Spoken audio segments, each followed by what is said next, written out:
I'm definitely not your serious HR person. I'm more your fun loving, crazy HR person. I totally get it that when we sometimes come into the workplace, we want to be accepted, so we will defer away from our upbringing. But I realize as you get older, you sort of actually appreciate it. You mentioned something like time management. Why does it matter? Your time management is important because it is a reflection of you and your brand. It speaks volumes. Soft skills sometimes is quite overlooked. I consider it now essential skill. In order to be successful, you need to be seen and heard. The world has changed and times have changed. So previously, I think with human resources, it was more operational, sort of, what we're putting in the rules, the regulations, the policies, the structures, and so on. And maybe that's why it was more, the stricter mindset. HR is sort of policing people. But it has changed. It has changed quite a lot.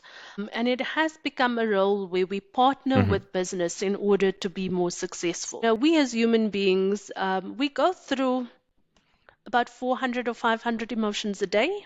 I am an HR professional working in organizational development and people partnering.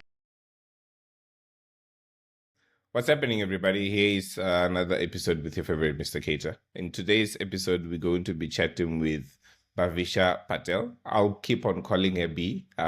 You'll understand why as we actually go through the chat. Bee, can you please maybe just introduce yourself a little bit and maybe how you got to know Mr. Cator? Hi, everybody. My name is Bhavisha. I am an HR professional working in organizational development and people partnering. And I had the very fortunate opportunity to meet Mr. Cator. He applied for a graduate program at my organization where I work, Iris, and he was successful on the program. So it was a long year mentoring, coaching, assisting, but a amazing year. You know what's funny, B, right? I don't know if you know this story. I was actually not really selected on the first rounds of interviews.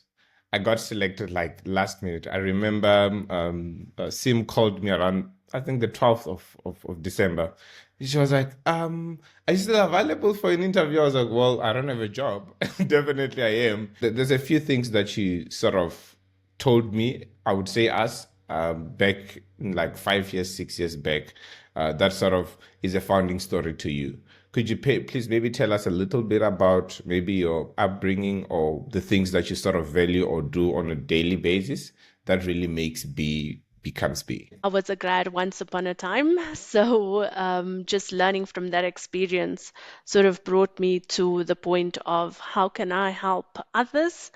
And really, my journey in life thereafter has been how can I grow and help others by knowledge and skills that I've learned. So, a lot of things that I do around graduate programs, youth development, really looks at how can I encourage and motivate the younger generations to do better, be better, and continuously improve and grow in careers and in life.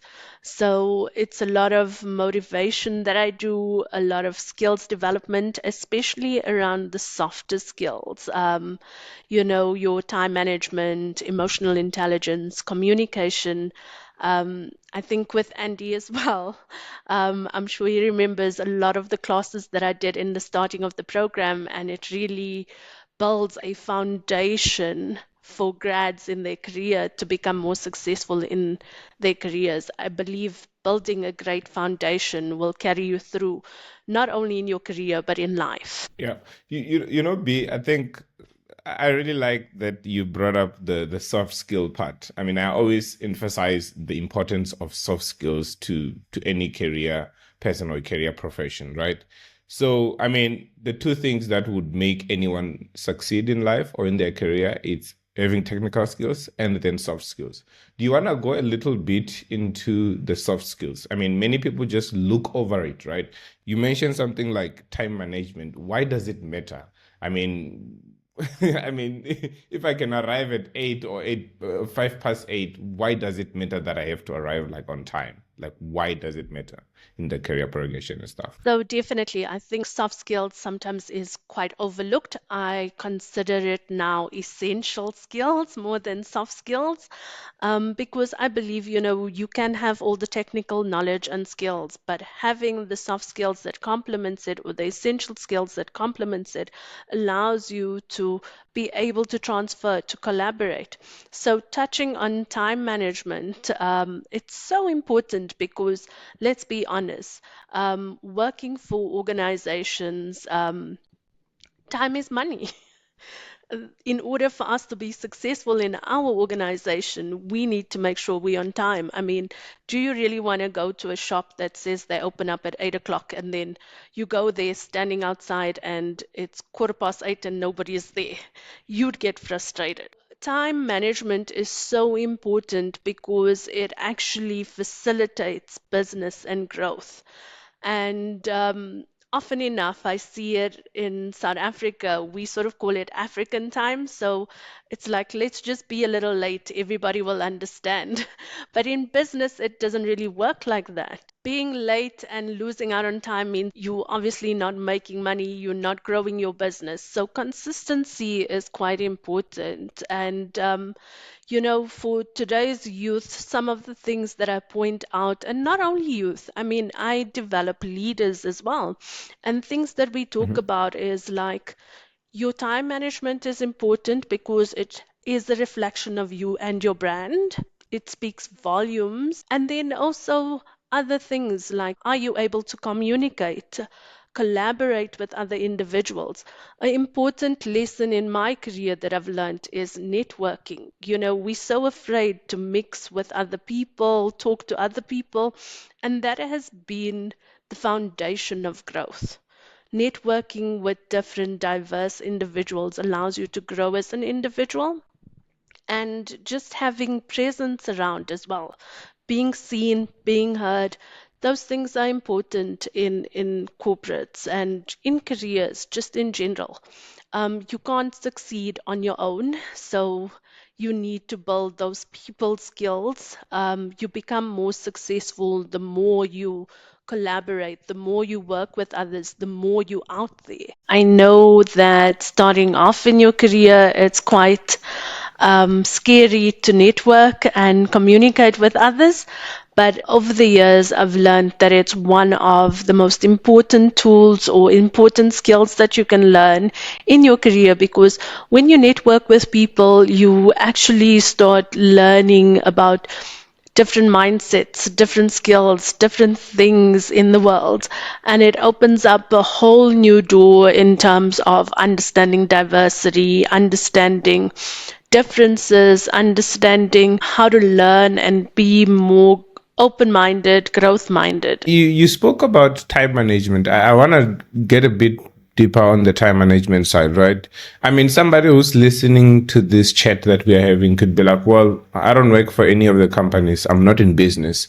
Why does it matter for me on my day-to-day life as in terms of time management? I mean, I always sort of fight with my big brother because of time. It's either I am late or he becomes late, and then both of us sort of gets a bit furious to each other because we are sort of late and in different times. Why does it sort of matter, even though I'm not in business or working? So for me, I always think about it is, why do we say let's meet up at 10 a.m. and then everybody comes at 10:30? Why should we not say 10:30 then? So there's obviously different people in the world as well. There's different people that will adhere to the 10 a.m. So what happens if you have an event and there's like two or three people there at 10 a.m. and the rest of them rock up at 10 a.m.? I think then the people who are sitting there and waiting are actually thinking, this is really a bad reflection, bad taste in their mouth. They obviously will feel like, why am I here? So I believe that time management and the importance of it also comes about with your brand, who you are, what it stands for. And it's important to have that consistency. I mean, you talk about that there with some of my friends. I know that they also come late. So what I do is instead of I'd give them an extra earlier time. So I'll say, actually, the event is starting at 9:30. So they'd be there 10 a.m. and hey, the event starts at 10 a.m. So, it's consideration. It's consideration for other people. It's also saying, you know what, when it's your turn and you having an event, would you appreciate people to be there on time, or would you want them to come late? So I think it does say a lot about people. Also, you don't know how it is in different diverse communities or cultures that you mix with. Like for some of us who's used to being late, and now maybe you interacting with people from different background, different cultures. For them, it may be totally disrespectful. I mean, in corporate, majority of the time we say if people aren't in their meeting in the first like 5 to 10 minutes, you actually can walk out of that meeting because it was set at a specific time. But understandably, you know what, life is crazy. People get busy, traffic, all of those things is important to also take into consideration. So you can be late, but make sure you also apologize for it. You can't just be Yeah. late and then expect everybody to also be fine with it. So at least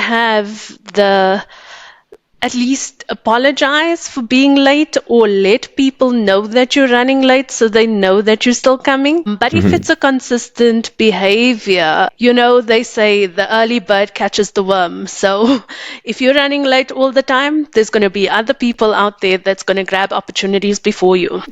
B, you're at a very good position of fostering networking amongst people, right? Just for some context, what Bee does is skills development, basically. So when I joined there, it's like I was this graduate that only knew that you gotta pass your grades and that's it. But then I didn't really know what to sort of expect, how to sort of, ride the wave of corporate and all those kind of things. So my question goes to say, okay, you had a position of fostering networking. How do you make sure that you get those most quiet people to still be able to network, but without having to really best their bubble at an instant? You can take it to the graduates in particular. Definitely. I think, you know what, my experiences is it's not only graduates, but even people who start off in corporates and new jobs and stuff. It's in the start very, very scary. And really, my job is to make people feel safe, building that psychological safety where they feel like they can speak, they can be heard. And I do that by building stronger relationships, getting to know individuals, understanding their background, where they've come from, what are they scared of. Also making the environment a little bit more friendlier, and people being more approachable makes it much more easier. And that really is my job, making sure people feel they heard, seen, noticed. So I do that by being quite easygoing. Also, if I have a group of grads, I like making sure everybody sort of feels included. So if I'm going to ask you a question, I will ask the next grad and the next grad and the next grad. So everybody gets to speak up and be more comfortable with speaking up. One of the important things that I remind people is there are no stupid questions. There are no, you've got to feel like you can be inquisitive. So ask away. We also understand that because you've not been in corporate or in a career for so long, people are more understanding around it. And I think everybody understands in corporate that we want to help and grow individuals. In fact, one of my biggest growth areas in my career comes each year from a grad program. Because as much as I am teaching them, they are also teaching me. So I've learned quite well how to work with people who are introverted. And I realize people that are introverted engage more in one-on-one discussions. Also, keeping it simple, basic language, not making it so hard to grasp using big words that we can't pronounce or not understand.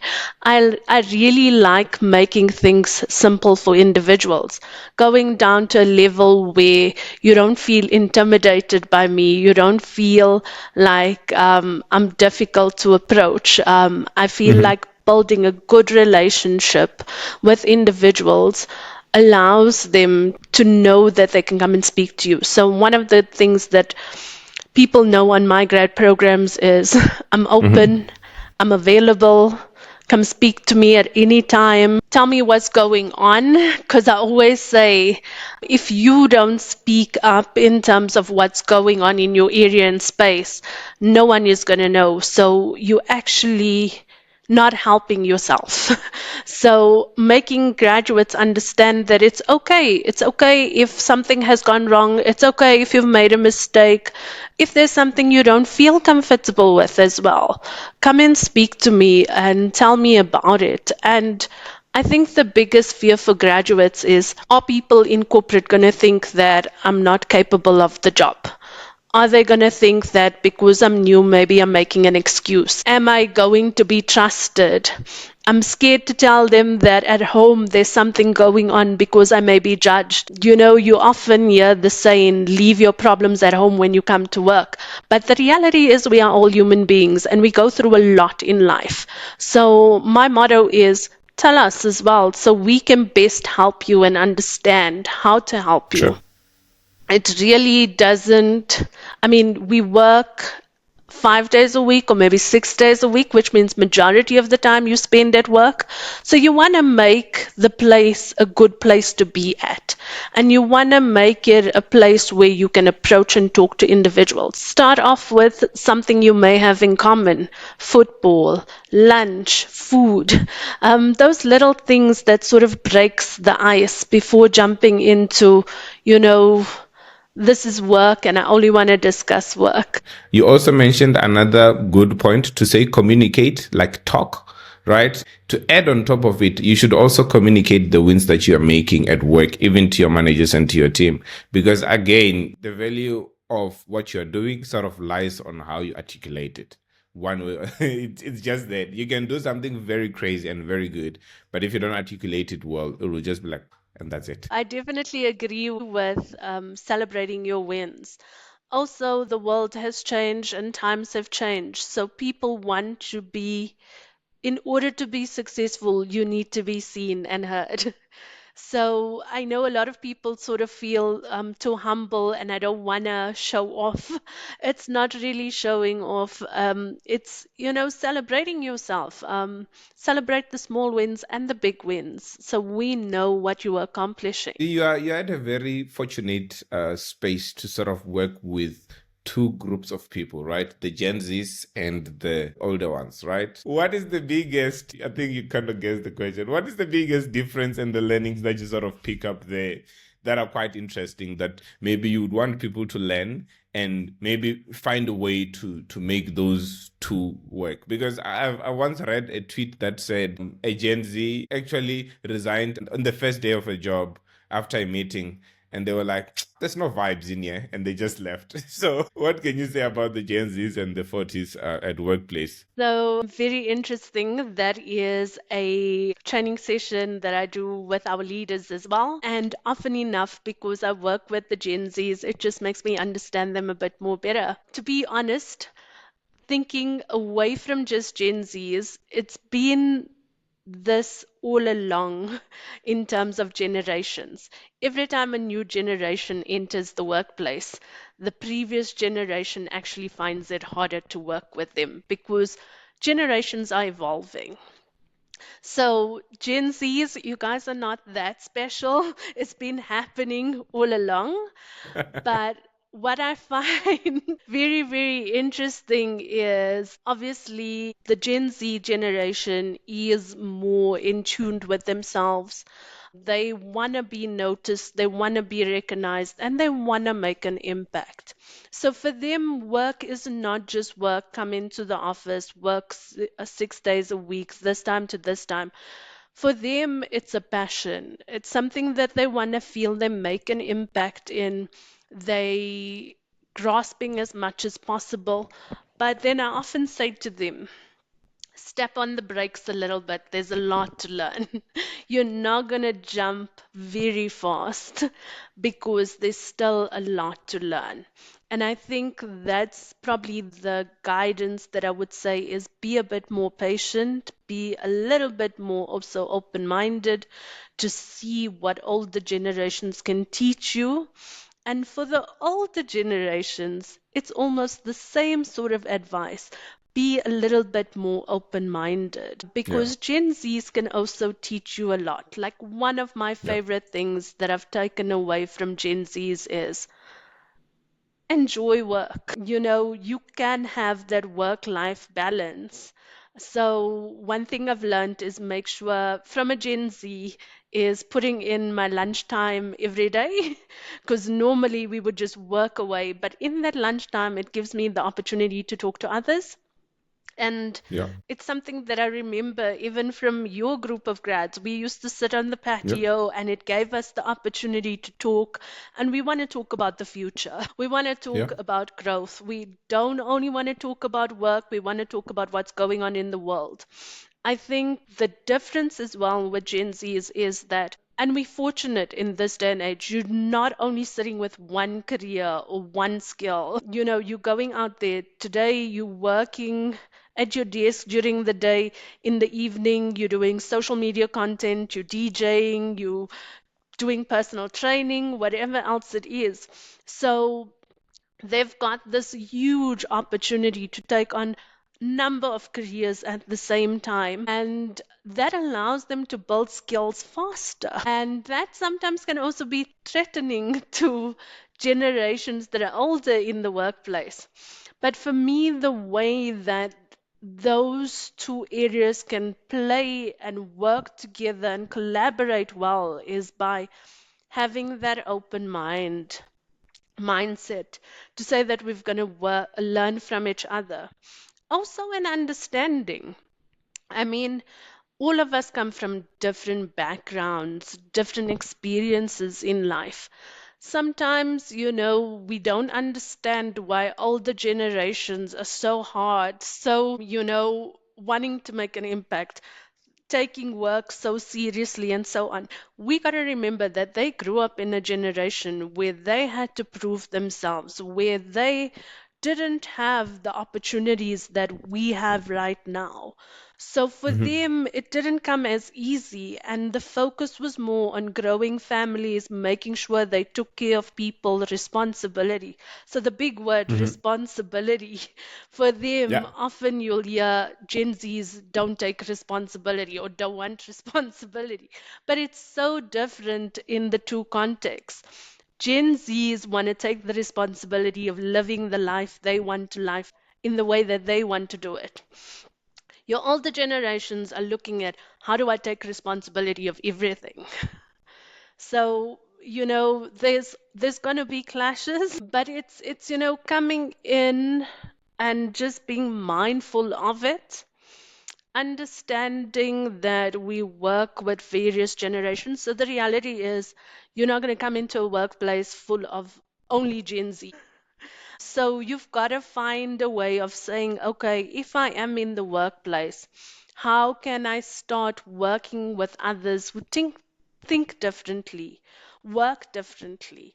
How can we both collaborate in a way where we can talk a lot more, work more? And like for the older generations, I often say to them, Gen Zs want to be heard.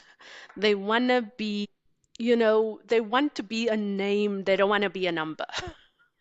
Hmm. So let's make sure that they seen, they heard. To Gen Zs, I often say to them, you know what? You're here to make the impact, you're here to grow, but also just learn from others around you. I see. I mean, just last one on the Gen Zs. Many people say they're quite soft. They are quite soft on emotions and all those kind of things. How do you still make sure that you handle them well in emotions, but also make sure that they are accountable and they can do their work? Because remember, some other cases, you might find that people are using their life situations to not do certain things, right? So then how do you then get to just say, okay, sure, we know you guys have emotions and you're quite emotional. You're not as strong as the 80s and the 80s and the 70s, but then this is how it's going to be like. How do you sort of normally go about that? I'm pretty sure you had a situation around that at some point in your life. I think quite often I have those situations, and let's not also point it to the Gen Zs. They are older generations that are also quite emotional. Okay, okay. I think with me, the biggest thing for me is educating them around emotional intelligence and understanding that we as human beings, we go through about 400 or 500 emotions a day. And it's natural, yes, 400 or 500 emotions a day. If you think about it, let me put it into context. When you are watching a movie, it can be a scary movie, a romance movie, or action movie. When you start in the movie, already you get excited. If it's a romantic movie, you're falling in love with the people there, you're getting your heart broken, all of that there. In literally 1 hour, you've lived through a whole relationship, getting married, all of that there. If it's an action movie, you've lived through war zones, fighting, all of that. And you actually stimulating these emotions as you're watching a Okay. movie. So that is just one great example of how we experience emotions all day long. And for me, educating people around making sure that you are in charge of your emotions versus your emotions being in control of you.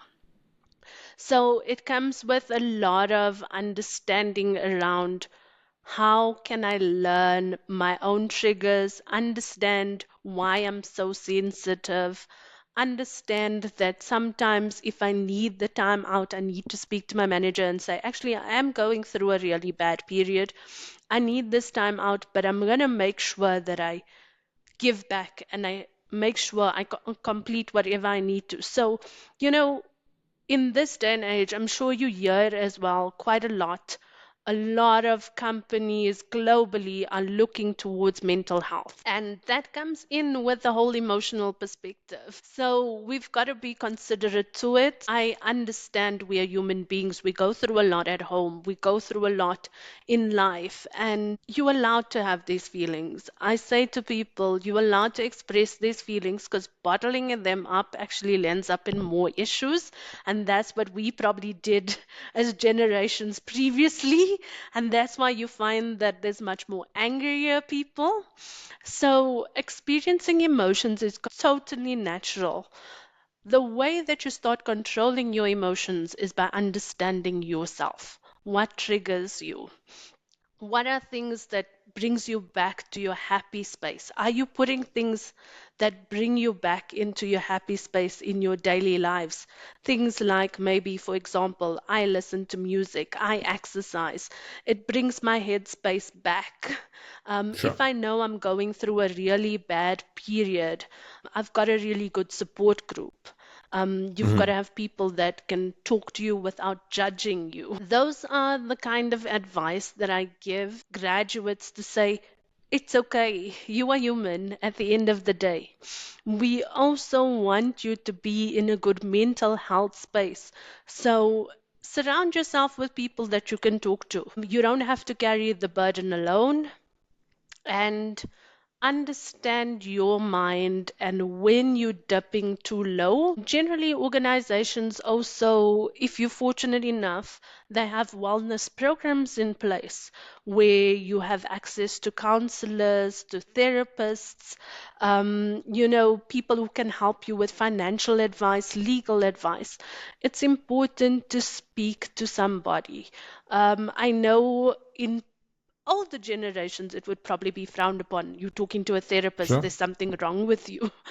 But I think we need to normalize it. We need to normalize going to professionals to help us through difficult situations because we get to talk to someone who, firstly, will not judge, who has the experience and exposure to help you. And for me, that's important. So if I feel I'm at a stage where I can't even help an individual, I'll direct them to say, maybe the best thing is go talk to a professional, a counselor, a therapist, and don't frown upon it. I've done it in my life. I've went through difficult aspects in my life, and sometimes I was also the old school person who's like, I can handle this myself. I'm strong Uh, enough. I'm independent. I'm that woman. I don't need anybody to talk to. But circumstances landed me sitting with a counselor and therapist, and I didn't realize how much I needed it because the therapist actually gave me a different perspective, and I was constantly the person that would self blame. mhm. But realizing that sometimes I'm just too hard on myself, and now I'm just a bit Yep. more conscious of how I handle things. And I also know if things go really bad, there's ways and things that I can do to help myself. You can see this. There's a very nice small notebook, and then there's a pen that is written Cator. Yeah, right.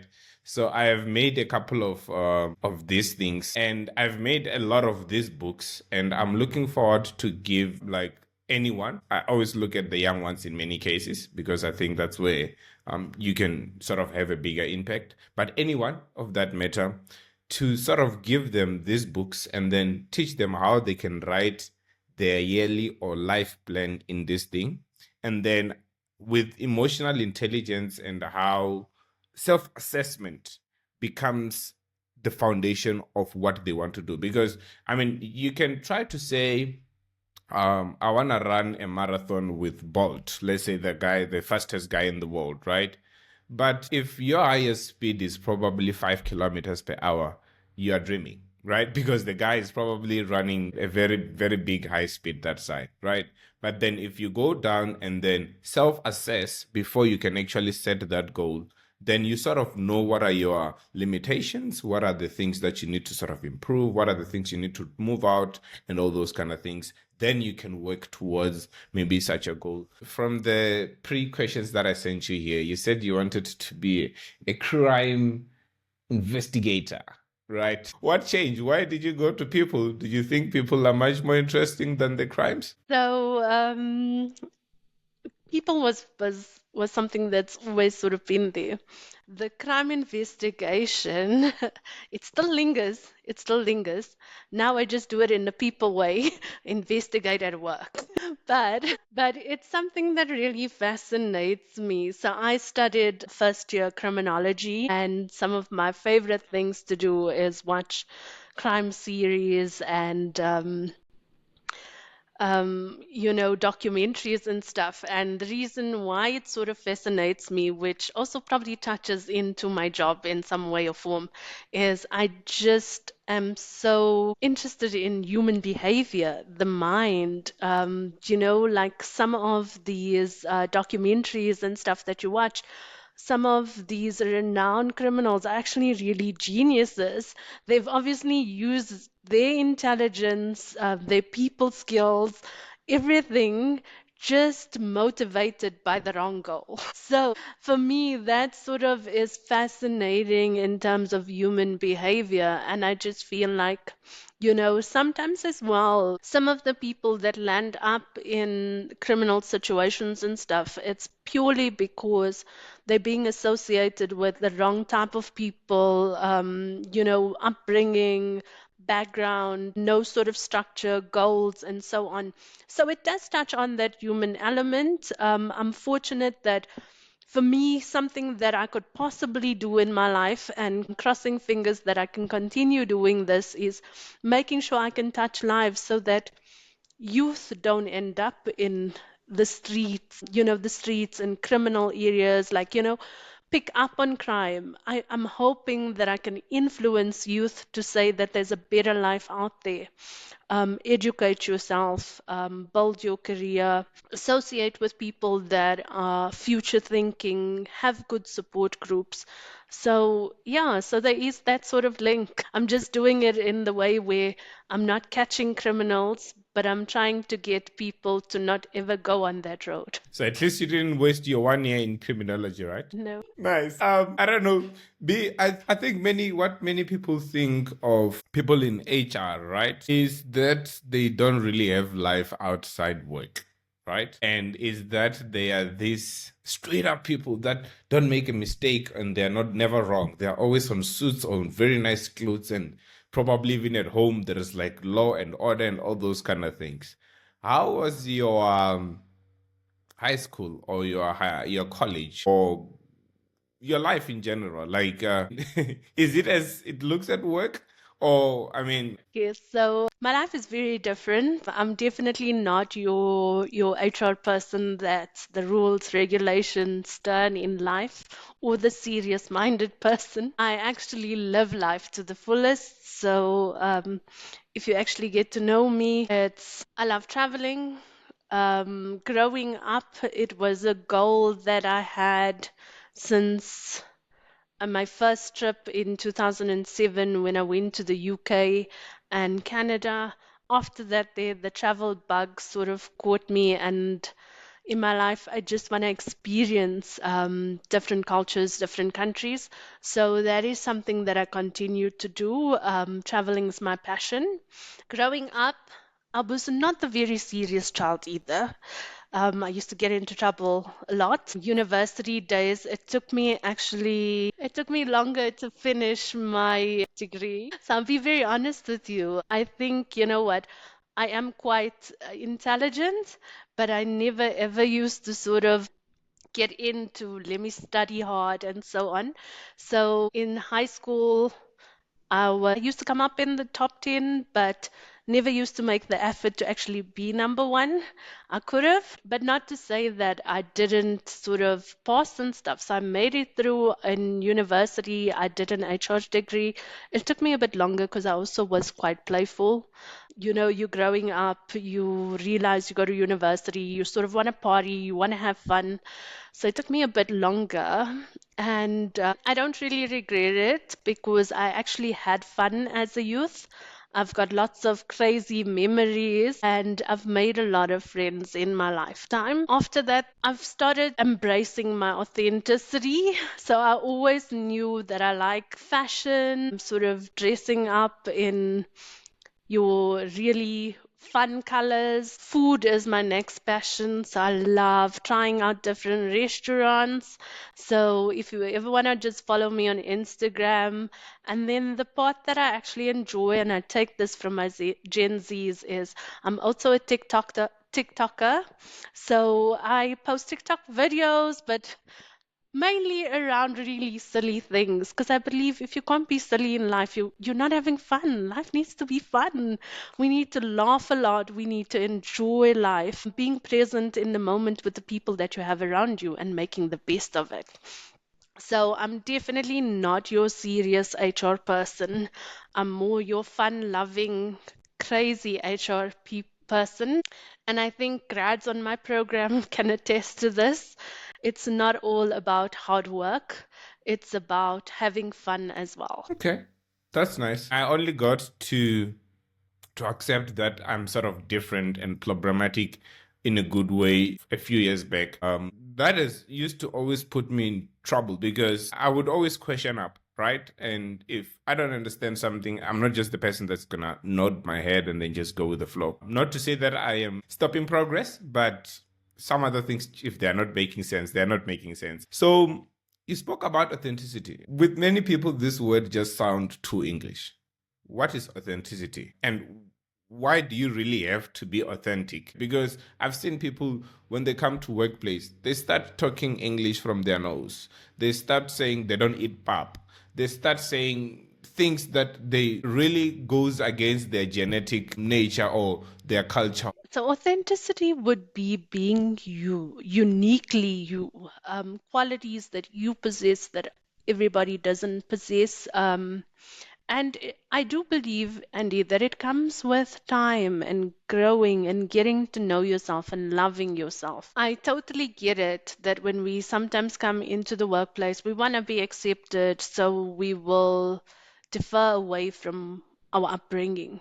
But I realize as you get older, you sort of actually appreciate it. and you realize that you've got a lot more to offer.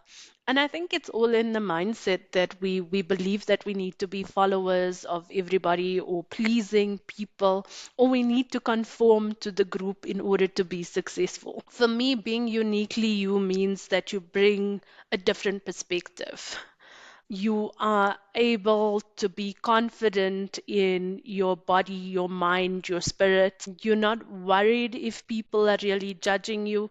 I'm not saying it's a level of arrogance, it's Yeah. being self-confidence. There's obviously a difference there. Also being humble about it. You're not going on, like, you're not coming to places and forcing your opinions on other people or trying to change people to be like you. It's being you and being willing to accept others as well for who they are. So, as much as you are authentic and you understand you've got likes, you've got dislikes, there's things that you will not do, there's things that you will not compromise. You've got to also understand the perspective of others are also different. So you can't always have it your way. It's consideration as well. So when I also say being authentically you, it's actually digging deep and taking time to reflect and saying, what do I really like? If I'm hanging around with a group of friends and they all like the color pink, do I really like pink? Or is it that just because my friends like pink, we all like pink?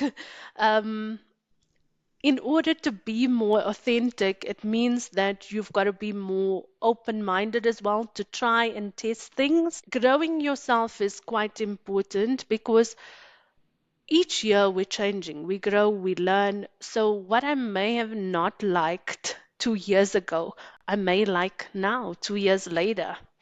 But if you Yeah. don't experience and you don't try things, you can't discover who you truly are.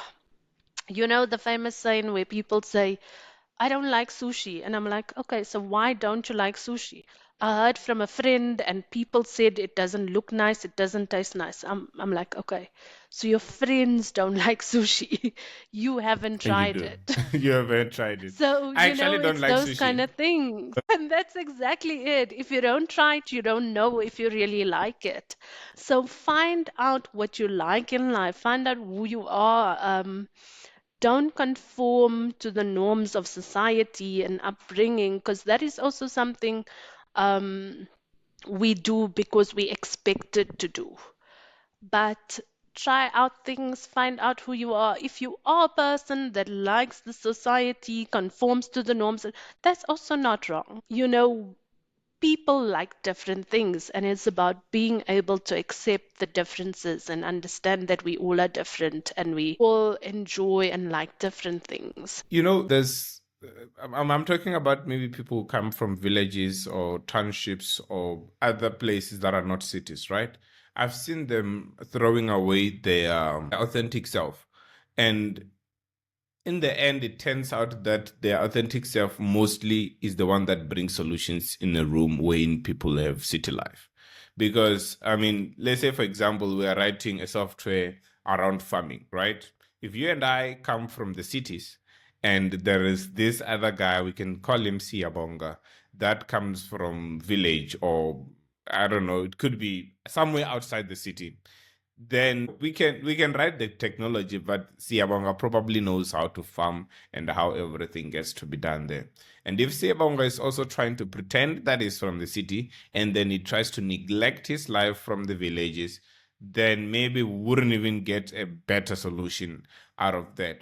So yeah, it's very important, and I think it's a very big thing that people don't normally talk about.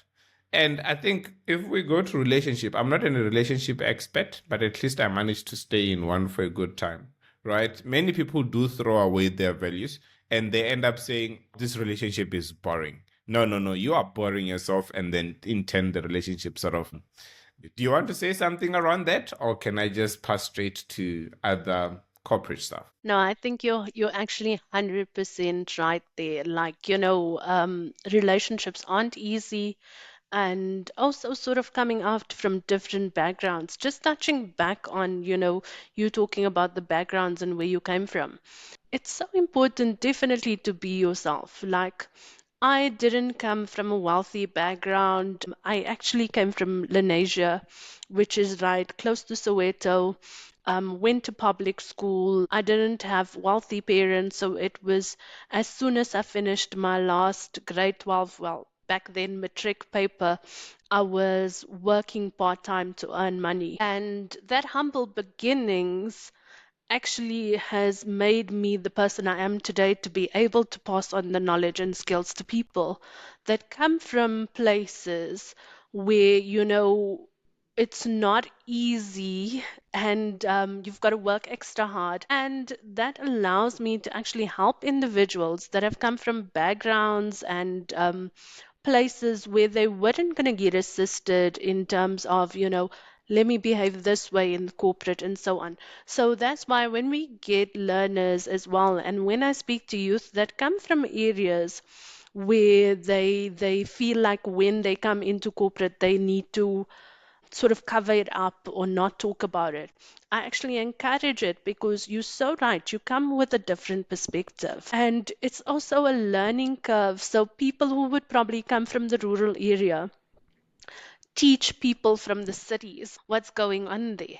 And people from the rural area can understand and learn from the cities. I mean, most city people these days want to go back to quiet areas when it comes to holiday seasons and stuff. So, Yep. there's a lot to learn from each other. And just my background alone has my career in terms of saying I didn't come from a very amazing background with wealth or education. And, we had to learn, we had to grow. It was tough beginnings, and it's allowed me to pass on these learnings to other learners in the same sort of situations. Education is key, growing up and learning from others is key. So those are things that I experienced. And when it comes to relationships as well, I'm definitely not the relationship expert. I'm good at failing at relationships from time to time, but it's been really, really good lessons. Lately. So yeah. Really, really good lessons that I've taken on from it. And I think jumping back to the authenticity is, if you get involved in relationships where you're trying to change each other to suit each other's expectations, you're heading for sort of disaster. You gotta be able to be with a partner that can accept who you are, your background, your family, your so on, and them being able to support and encourage you and uplift you. If you are changing, you both are changing because you want to change, and it's because you guys are growing to become better. It's not a forced on change. And for me, that's important, because you don't want to be in a relationship where you start off and say, I'm going to be everything to this person because I love them so much. I'm going to change who I am just to please them. And then years later, you sort of sitting there and saying, actually, I didn't get my way. I wanted this. I didn't get my way. So you're sitting there and you're getting angry at the partner, but the reality is that you decided on your own that you're going to change just to make the person happy, when both people need to be happy in the relationship. Nice. Nice. Can we talk a little bit about KYP? Is it KYP or KPY? I just read it. The KYP. Youth Development KYP. Yes, I got it right. Right. Do you think there was a case in your life that really motivated why you should be there with the organization, and then maybe some of the biggest achievements you're super, super proud of? So I think going back to my upbringing, my dad was a very community person. He did a lot in terms of giving back, and those values sort of live in me up till today.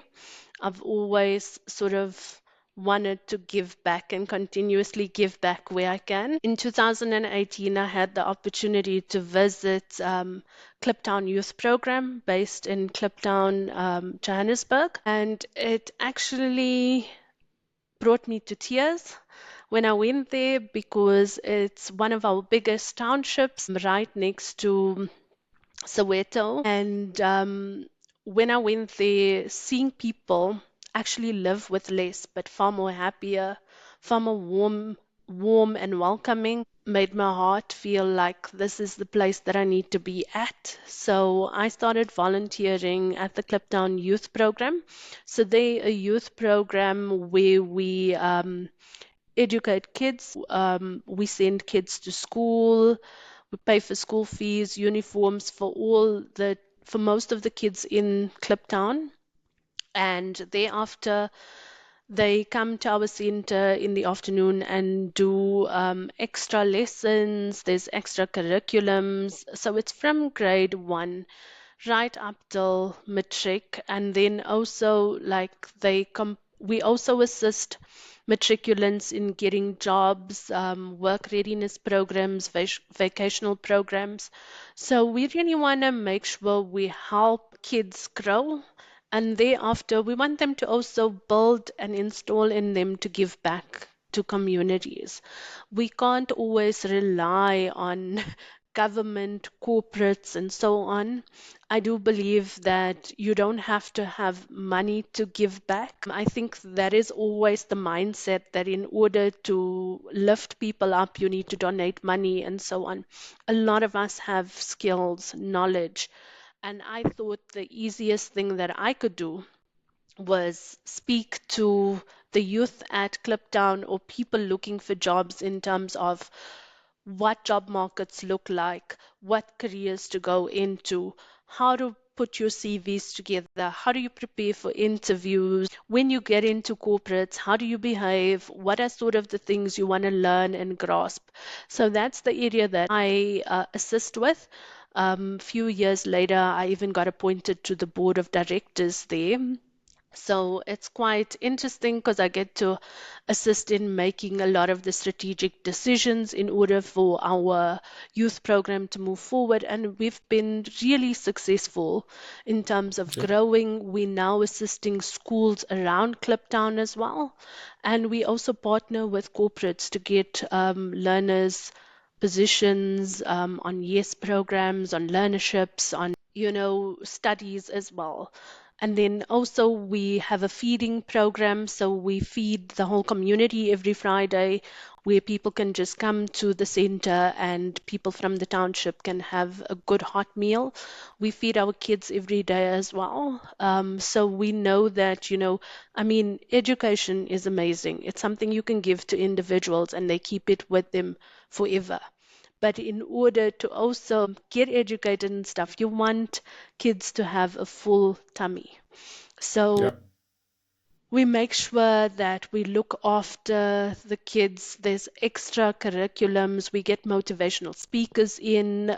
They do a lot of arts, gumboot dancing, singing. There's a lot of other activities. And our real aim is to uplift communities. Nice.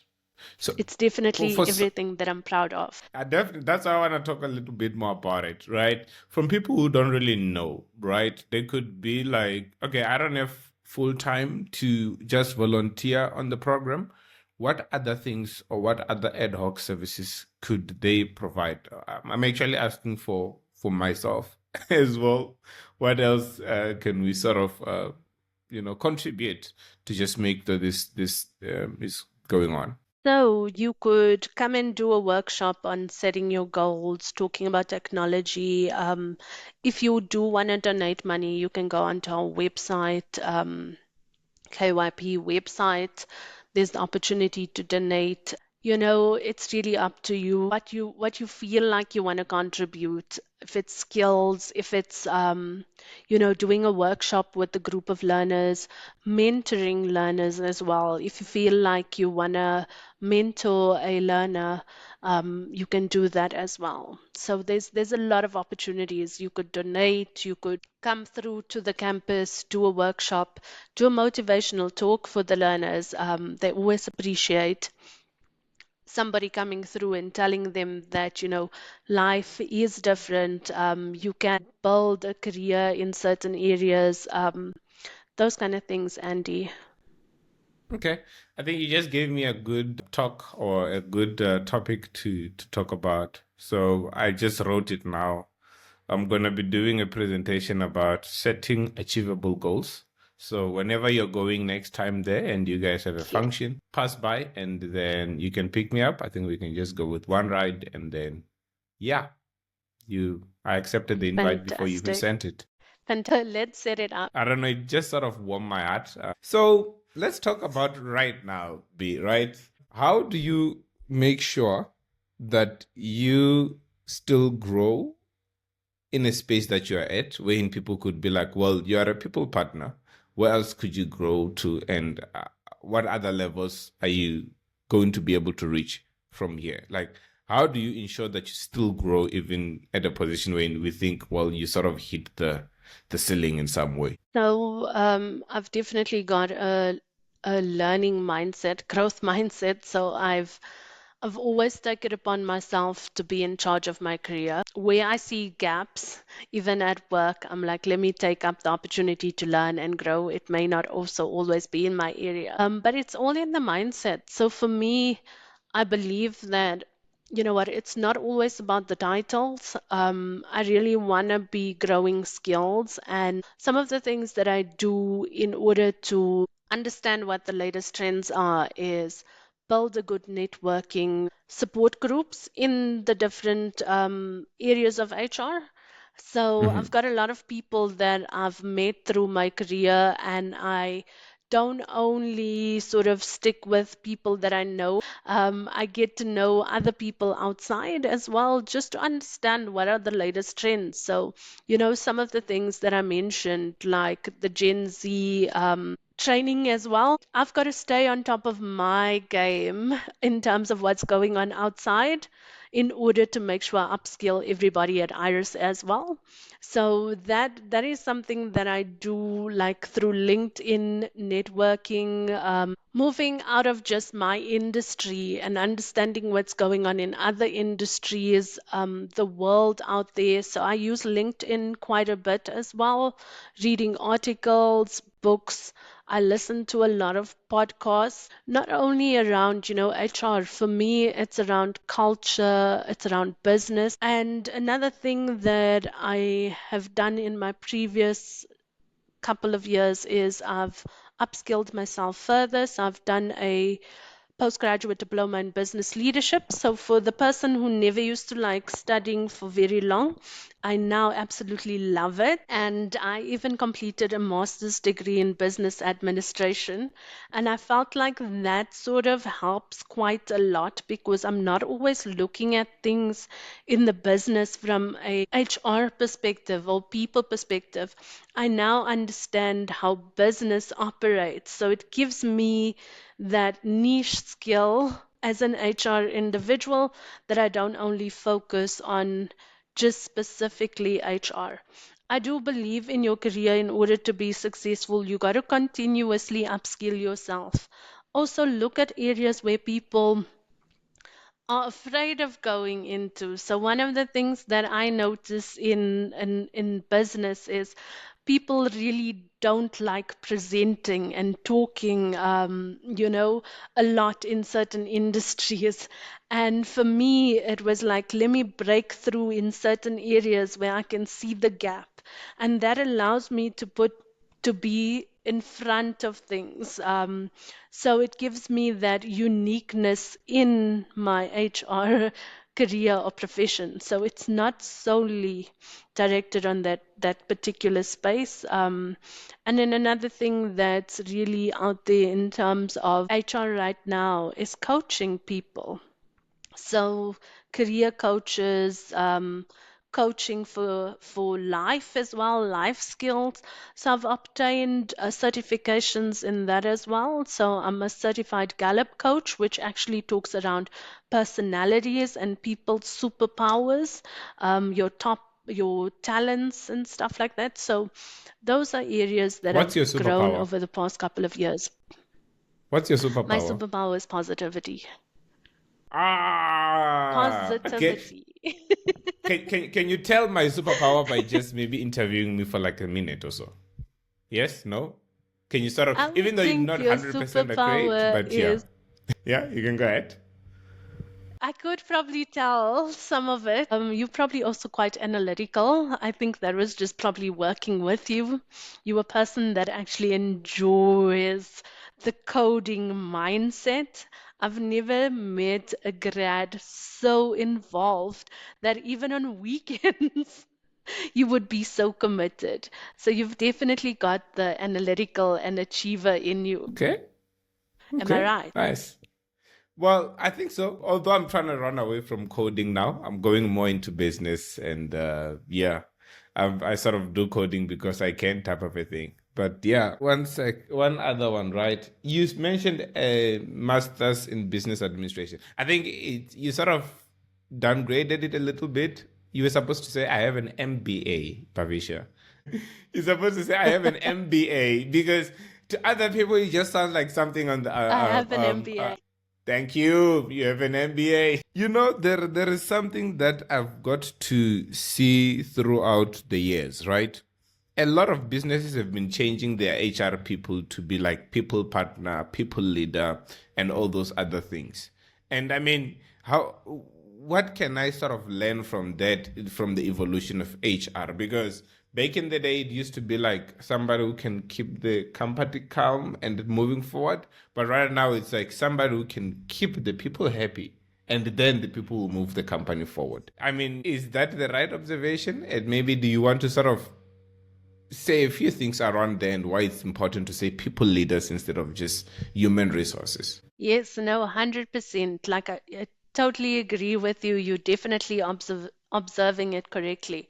So previously, I think with human resources, it was more operational, sort of, what we're putting in the rules, the regulations, the policies, the structures, and so on. And maybe that's why it was more, the stricter mindset. HR is sort of policing people. But it has changed. It has changed quite a lot.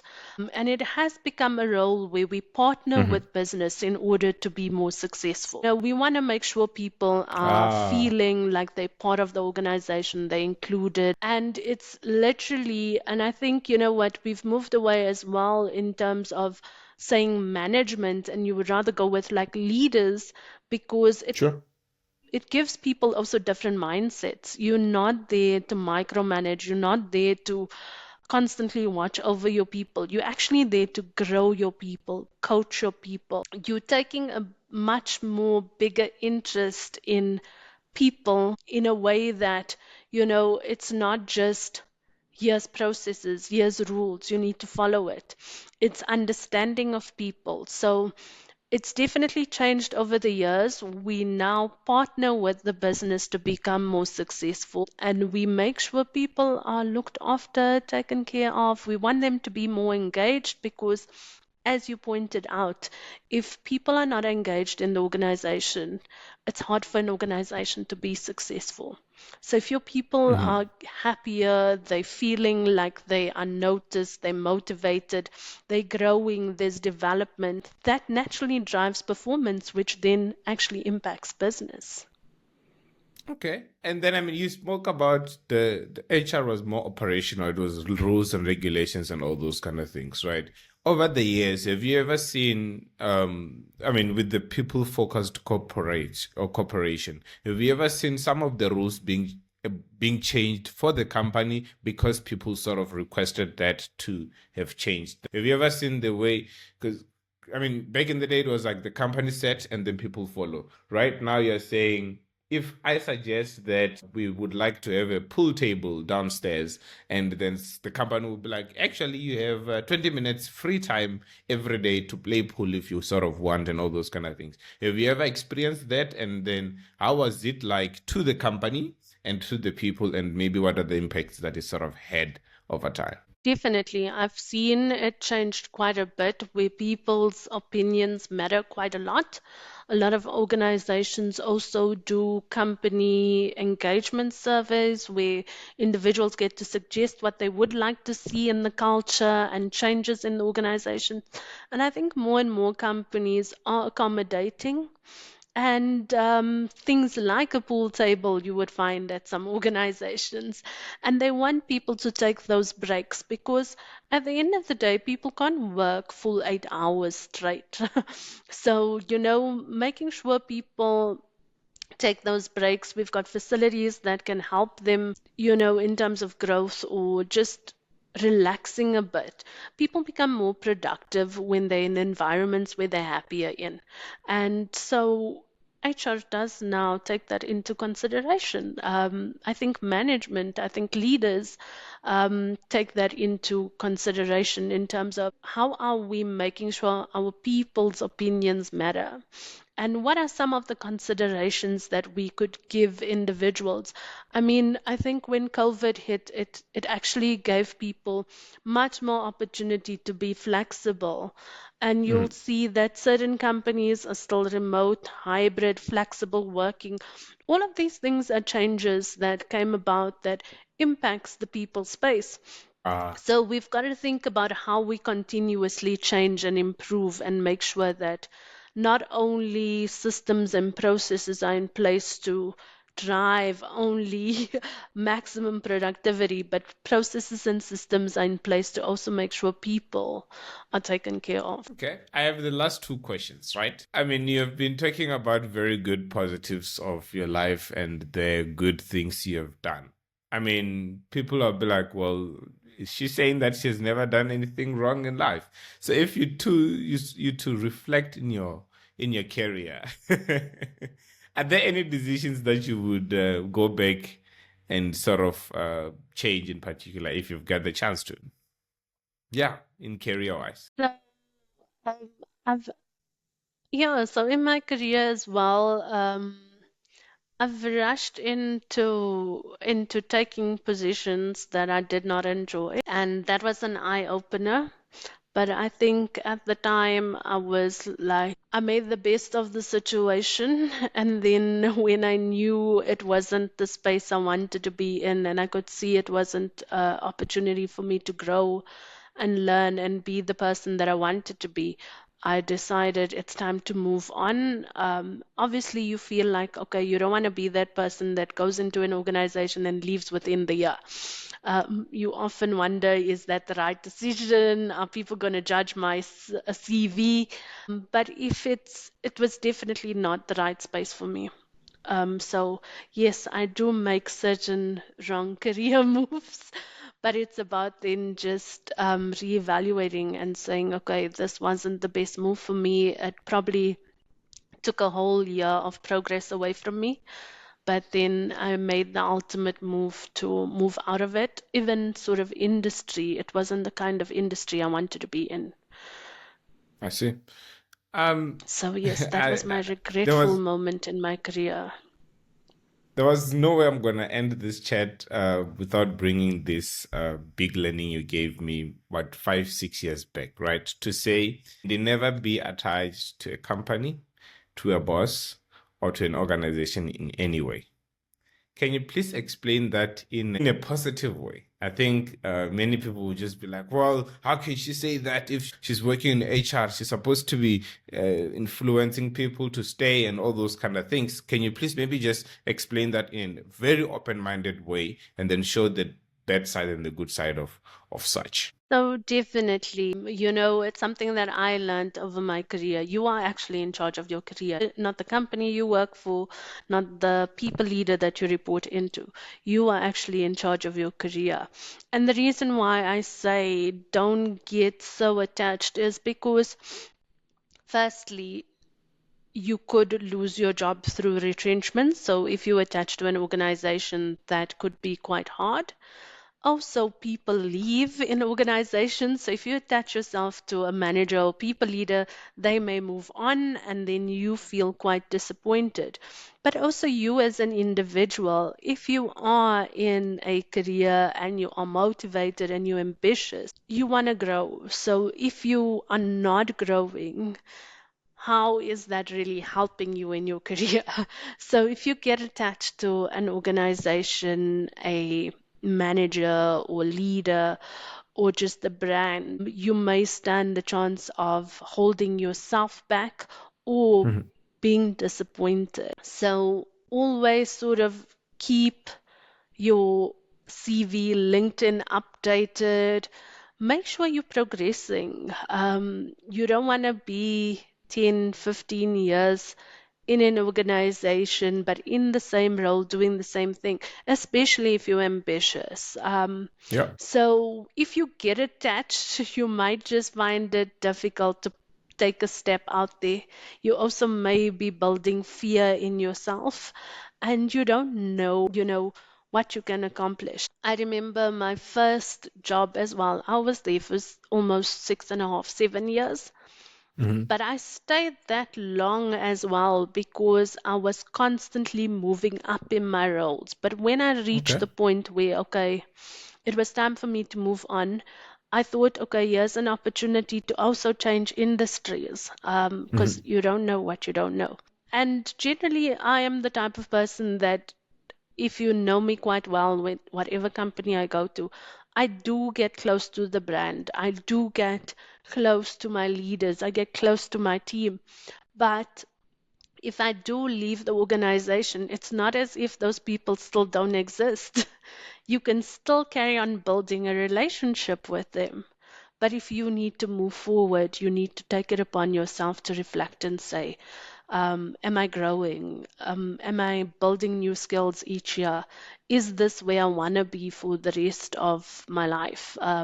You know, and we don't know how life sort of takes turns. During COVID, a lot of organizations closed down, and people who were working there for many, many years probably thought that they'll see themselves working at organizations for the rest of their lives. And that's a good wake-up call in terms of should you be attached to your job in a certain place or your brand or your manager. Crazy enough, I remember when I was starting 6 years ago, right? I had a friend who was working at one of these big brands that we know in South Africa. I remember the friend actually said, well, no, I'm never gonna retire or resign from here and I'm never gonna look for other opportunities. I was like, but then we just started out, my friend. I mean, not to say that move around, but rather you can't be that too attached just because it is a big brand as well. You gotta look out for, okay, cool, if I'm growing and if there is some growth, still some learning to be done in here and it's still good for you again, then sure, you can stay 100%. I always do. Then it's always good to stay for long, but you can't say you will die here. It's crazy. It's crazy. Just to close it out, B, do you have any guidance or advices for the people that are sort of listening here? I know we spoke a lot about people, about emotions, about how you can sort of carry yourself out and stuff. I mean, you wrote on the questionnaires that I have here to say be bold, be brave, and all those kind of things. People do listen to those things as motivations and all those kind of things. How does that attribute to your life? And I mean, how can you sort of take that to advice and guidance and anything else maybe you want to say to our viewers here? I think what's important, and I think you've actually touched on it quite a bit, Andy, is set goals for yourself and make sure that you continuously have things to measure yourself against the goals. So if you're saying in 100 days' time, um, I want to learn a new language, it means then every day you need to be disciplined enough for those 100 days to learn for maybe 30 minutes. So set goals, set realistic goals. You also don't want to say in 100 days, I want to be a CEO of a company. That's massive. So you want to set realistic goals and you want to be more disciplined in the way that you attain your goal. Constantly look back and then also celebrate the milestones because what puts you ahead of many people is that if you constantly working on yourself and achieving your goals, it means that you're going to drive a lot more success in your life. And it's actually just about, the right mindset, the right attitude, being realistic, being humble, and having that ambition. No one is saying that ambition is a terrible thing or wanting to grow and learn is a terrible thing. It's actually really good to have that hunger. Just don't hide it from others. Be brave, be bold. Your life and your success and your career is actually in your hands. Don't wait for others to dictate it. Beautiful. I just want to say something before we close it out here as well. The reason why I decided to have a chat with Bee is because of the great impact her contribution sort of did in my life about 5-6 years back, right? And I sort of kept her around, and the reason being is because I believed at some point we will get to work together, maybe doing something, giving back to the community. And for me, it's just a way to sort of say, I appreciate it. People could look at skills development positions at company and look at them as they're very small positions or they can be taken very lightly. But I can tell you, they are the most important because as a skill development manager or HR or whatever the position may be, you can either build or break the people who are joining the company. You can either make them be confident or look down on themselves. And for me, I'm super grateful that you sort of told us to just be best and be confident in what we do and who we are. So I really want to appreciate you. And yeah, me talking a lot more on online, on podcast and all those kind of things. Yeah, there is a very good taste of Bee in it. So I really appreciate it. And I really appreciate you, Bee. Keep on doing what you're doing and be great. That's what I'm going to say. Be great. Keep on being great and keep on being you. I appreciate you. Thank you so much, Andy.